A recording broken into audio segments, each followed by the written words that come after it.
Man, it feels like we were just talking about Diddy and the initial charges he was hit with. I know, right? It's crazy. It's like every time you turn around, there's another twist. And you just sent me the latest update from April 5th, 2025. Yeah, breaking news. More charges. Right. And with the trial just weeks away in May, it's hard to even keep up. Yeah, it's moving so fast. It's a lot to take in. Definitely. Back in September, when those initial charges came out, Yeah, it already seemed like a big deal. absolutely. A huge deal. But these new federal charges out of Manhattan, Mm-hmm. they really changed the whole game, don't they? They really do. We were already expecting a massive legal battle, and now it's even more complicated. Yeah, with the trial set to begin on May 5th, it's like the clock is really ticking now. For sure. So as we go through this, what I'm really hoping we can do is get a handle on exactly what these new charges mean. Right. How do they connect to everything we already knew? And where does this all potentially lead? Because it's a lot to untangle. Yeah, it is. We're going to try and make sense of it without getting lost in all the legal mumbo-jumbo, right? Absolutely. Let's start by breaking down these two new charges, okay? All right, let's do it. The first one is sex trafficking by force, fraud, or coercion. And they're saying this went on for a few years, between 2021 and 2024. Wow. Yeah. And the focus here is on the exploitation of a woman they're calling victim two, forcing her into commercial sex acts. Okay, so this isn't just about consensual stuff. This is something else entirely. Exactly. This gets into allegations of manipulation, lack of consent, really serious stuff. And that brings us to the second charge. Yeah. Transportation for prostitution. It almost reinforces that same pattern of exploitation you're talking about, right? Yeah, exactly. They're alleging that victim two and other people, including professional sex workers, were moved across state lines specifically for prostitution during that same period, 2021 to 2024. Right. And what's really jumping out at me is that these new charges, they're not isolated incidents. No, they're not. They seem to point towards a larger pattern of behavior, like an operation almost. It definitely suggests something more organized and systematic. Like an alleged business enterprise. Possibly, yeah. And it's absolutely crucial to remember that these two charges are now piled on top of the three that were already on the table from back in September. Right. Racketeering conspiracy, sex trafficking, and transportation to engage in prostitution. So that's three? Now it's up to five. 5 federal charges. Five. And just the fact that Diddy has been in custody this whole time, denied bail since those initial charges, It tells you a lot. that says something about how seriously these allegations are being taken. Oh, absolutely. It's a strong indication that authorities believe there's substantial evidence and potential risk involved. Yeah, no kidding. So we're hearing that 4 people are now willing to testify against him. That's right. What can you tell me about these individuals? Who are they? What's their story? Well, one of the things that's really interesting is how they're approaching their involvement in the trial. Okay, how so? We're hearing that 3 of them plan on using pseudonyms to protect their identities. Oh, wow. And that makes sense, doesn't it? It really does. In cases dealing with such sensitive and potentially traumatic experiences, that kind of anonymity can be so important. It offers a layer of safety and protection. It's understandable that someone might want that going through something like this. But then there's the fourth accuser, victim one, who was reportedly decided to testify using their real name. That's a pretty powerful statement, don't you think? It is. Absolutely is. It feels like a really significant decision. What kind of motivation might be behind that choice? I mean, choosing to publicly identify yourself in a case like this carries a lot of weight. Yeah. It might signal a strong sense of conviction, a desire to fully own their story and not hide behind anonymity. Right. It could also be a strategic move, to potentially bolster the perceived credibility of their testimony. Yeah, that makes sense. But either way, there's a lot of personal risk involved, a lot of potential public scrutiny. It's incredibly brave. It is. So let's talk about how Diddy and his legal team are responding to all this. From what I understand, he's maintained his innocence throughout this whole ordeal, right? That's right. He's consistently denied any wrongdoing. He pled not guilty to the original charges back in September, and we expect him to do the same with these new ones. Okay. And his lawyers have been pretty vocal too, haven't they? They have. They've been very assertive in their defense. They've even called the whole thing a sham. Wow. Yeah, they're basically saying there's no real basis for these charges. And they're going even further, trying to dismantle the prosecution's case piece by piece. Like how? Well, they're specifically going after one of the original transportation charges. They're claiming that it involved consensual activity with a male escort and some of Diddy's exes, trying to draw a line between those private adult interactions and the kind of non-consensual exploitation that defines sex trafficking. So it's about reframing the narrative. Yeah, exactly. They're trying to undermine the prosecution's claims by changing how we understand these specific incidents. Gotcha. And then there's this term that keeps coming up, freak-offs.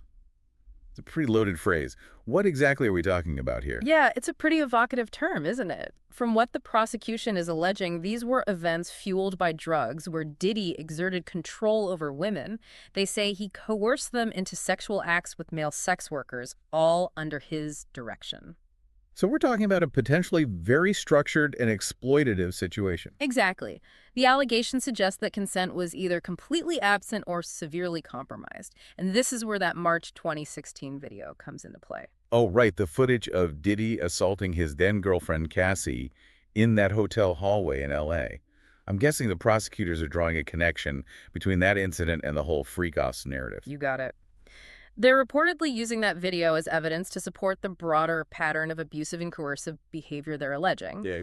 They see it as a tangible example of the power dynamics and the potential for violence that were present in these freak-off situations. So they're saying it's not just a one-off event. Right. It's being used as a piece of visual evidence that supposedly corroborates what the accusers are saying. But that's a very different interpretation from what Diddy's defense team is saying, right? It is. It's polar opposite, really. His lawyers have downplayed that video, calling it just a snippet of a complicated, loving relationship. That's quite a spin. Well, it's a classic defense tactic, minimizing the damage by reframing it in a less incriminating light.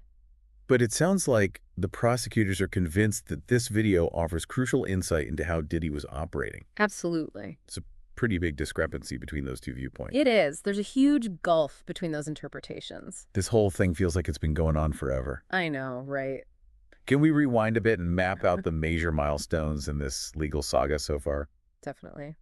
So the story really blew up back in September 2024 with Diddy's arrest and those first 3 charges: racketeering conspiracy, sex trafficking, and transportation for prostitution. Those initial accusations stretched all the way back to 2008, remember? They laid out an alleged criminal enterprise going on for years, with bad boy records at the center of it all. Right, and it wasn't just about prostitution. Oh no, it was much more than that. There were also some really serious allegations of blackmail, violence, even arson. Right, and the implication was that these tactics were being used to intimidate and silence anyone who might dare to speak out. Then fast forward to January of this year, we had a superseding indictment. What changed then? Well, while the January indictment didn't add any new charges, it did expand the timeline of the alleged racketeering operation even further, pushing it back to 2004. Wow, so even earlier. Yeah. But even more significant than that was the inclusion of some very specific, very troubling new accusations. For example, there were claims that Diddy allegedly pulled a gun during a kidnapping and even hung someone over a balcony. Oh my gosh. That's terrifying. It is. It really adds a layer of detail and even danger to the whole picture of this alleged criminal operation. It definitely makes the whole situation feel more menacing. And then in March, wasn't there another update? Yeah, there were some changes made to the indictment then, but they were pretty minor. No new charges were added, and the core allegations remained the same. It was more about the prosecution refining their case, making sure all the details were lined up. Okay, so that brings us to April 4th, 2025. Or now the 5th, with the news breaking today. Right, the 5th. That's when these 2 new bombshells dropped. Sex trafficking by force and interstate transportation for prostitution. And with those added, that brings us to a total of 5 federal charges. 5. So what happens next? What's the next step in all this? Well, Diddy's lawyers have already requested that his arraignment for these new charges be tacked onto his final pretrial conference, which is scheduled for April 25th. Okay, so less than 3 weeks away. Yep. That's probably a strategic move to streamline things as they head into the trial, which, as we know, is set to begin on May 5th. So it's all coming to a head very, very soon. You know, it's almost impossible to talk about all this without acknowledging the public persona that Sean Combs has cultivated over decades. He's a huge figure in the music industry and beyond. Oh, absolutely. And the contrast between that image, this successful, powerful figure, and the serious criminal allegations he's facing, it's just jarring. It is. It's almost like 2 completely different worlds colliding. On one hand, you have Sean Combs, this icon who built an empire, a brand synonymous with achievement. And then on the other hand, you have these accusations of exploitation, coercion, even violence. It really makes you think about who these public figures really are behind the carefully crafted images we see. And it's something we see time and time again, isn't it? This disconnect between the public persona and the private reality. Yeah, it happens a lot, especially with people in the public eye. It makes you wonder if we're really seeing the whole picture or just a carefully constructed facade. And what's at stake for Diddy, legally speaking, is pretty enormous. There's no doubt about that. If he's found guilty of these sex trafficking charges, he's looking at some serious time. Yeah, serious time. We're talking a mandatory minimum of 15 years in federal prison. And the possibility of a life sentence is very real. That would be a complete upheaval of his life. Absolutely. And it would completely change his legacy, how he's remembered. It's all riding on the outcome of this trial. On the flip side, if he's acquitted of all these charges. Well, then he's free to move on. It's a dramatic all-or-nothing scenario, and the consequences are huge. It really is. And it's interesting to consider this case in the context of a broader societal shift we're seeing.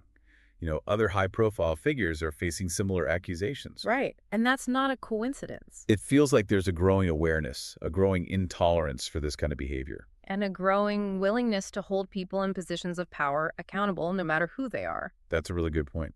So how do you think this whole situation will impact Diddy's legacy in the long run? That's a tough question. I mean, there's no denying that these allegations, regardless of the verdict, have already tarnished his image. Absolutely. Bad Boy Records was a pioneering force in the music industry, and its future is now uncertain. Yeah, it's hard to imagine it not being affected by all this. The conviction would be devastating, but even an acquittal would likely leave a lasting stain. The public perception has been altered, and it's hard to see how that goes away completely. It's really a lot to wrap your head around.